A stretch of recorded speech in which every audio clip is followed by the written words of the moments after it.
प्रदान गरेर दक्ष जनशक्ति उत्पादन गरिरहनुभएका शिक्षालयका प्रमुख सञ्चारकर्मी साथीहरू, आदरणीय उद्योगीहरू, त्यस्तै यहाँ खास गरी यो सिप महोत्सवमा सहभागी हुनु आउनुभएका र आज कम्पिटिसनमा खरो रूपमा उत्रिएर आफ्नो सिपलाई अझ परिमार्जित गर्दै विकास गर्दै लान आउनुभएका आदरणीय सहभागी भाइ बहिनीहरू, त्यस्तै विद्यार्थी भाइ बहिनीहरू, सञ्चारकर्मीहरू, साथीहरू लगायत सम्पूर्ण अतिथिज्यूहरू, म बागमती प्रदेश उद्योग परिषद र मेरो व्यक्तिगत तर्फबाट हार्दिक अभिवादन गर्न चाहन्छु। सबैलाई नमस्कार।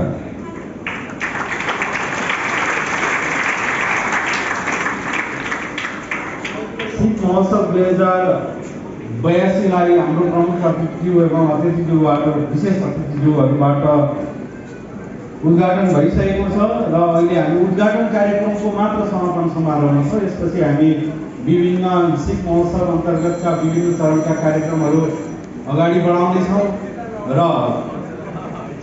उन्नति कसरी भइरहेको छ र त्यसमा तीनवटै क्षेत्रको निजी क्षेत्र, सरकारको तर्फबाट र सिपको जनशक्ति उत्पादन गर्ने ट्रेन्ड सृजना भएछ र आउँदा दिनमा यो शिक्षा, यो टेक्निकल भोकेसनल सेक्टरको डेभलपमेन्ट कस्तो रहेछ र हाम्रो भविष्य कस्तो रहेछ भनेर आज आफूलाई भोलिको मार्गको एउटा निर्धारण गर्ने प्लेटफर्मको रूपमा प्रयोग पर्ने भएको हुनाले यहाँले धैर्यतापूर्वक आजको यो स्किल कम्पिटिसनलाई अवलोकन गर्नुहुनेछ भन्ने हामीले, त्यस्तै उद्योग परिसंघ लगायत क्षेत्रका विभिन्न संस्था अनि प्राविधिक हालसम्म यो आर्थिक वर्षमा मात्र एउटा गजबको कुरा छ। यो आर्थिक वर्षमा मात्र मान्य ज्यू लगायत प्रगतिज्यू सचिवहरूलाई के अनुरोध गर्छु भने यो आर्थिक वर्षको 10 महिनाभित्र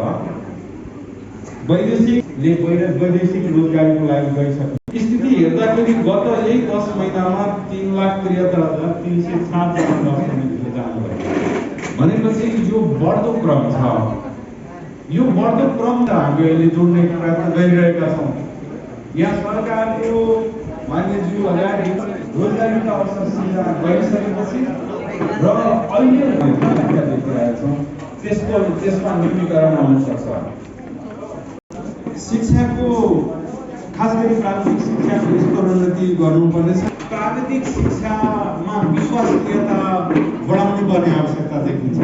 अहिले नेपालको सन्दर्भमा हेर्दा जेनरल अहिले भर्नाको अभियान गरिराख्दाखेरि हामी यसमा सहभागी भएर हेरिराख्दाखेरि चाहिँ भएको हुनाले छनौटको रूपमा पार्नको लागि हामीले प्राविधिक शिक्षाप्रतिको विश्वसनीयतालाई बढाउने किसिमका नीति तथा कार्यक्रम ल्याउँ। स्वागत मन्तव्यमै विषय कसरी अगाडि बढ्छ यो कार्यक्रमको उद्देश्यमा प्रकाश पारिसक्यो। म्यानेजमेन्ट सेक्टरको र सूचना प्रविधि सेक्टरको स्किल कम्पिटिसन गराउने उद्देश्य के छ भने यस सेक्टरमा सघाउनु हुने सबै क्षेत्रलाई प्रदेश सरकारको तर्फबाट उत्पादन गरेर देशको जनशक्तिको अभावलाई न्यूनीकरण, जुन ग्याप रहेको छ त्यसमा आफ्नो मेन भूमिका निर्वाह गर्ने प्राविधिक सम्मान गर्ने हामीले अवसरको रूपमा लिएका छौँ। जसले गर्दा प्राविधिक शिक्षा, प्राविधिक सेक्टरमा खास गरी ओजिटी र हामीले रोयल ब्याक एप्रेन्टिसशिप प्रोग्राम अन्तर्गत आफूलाई आफ्नो प्लेटफर्म दिएर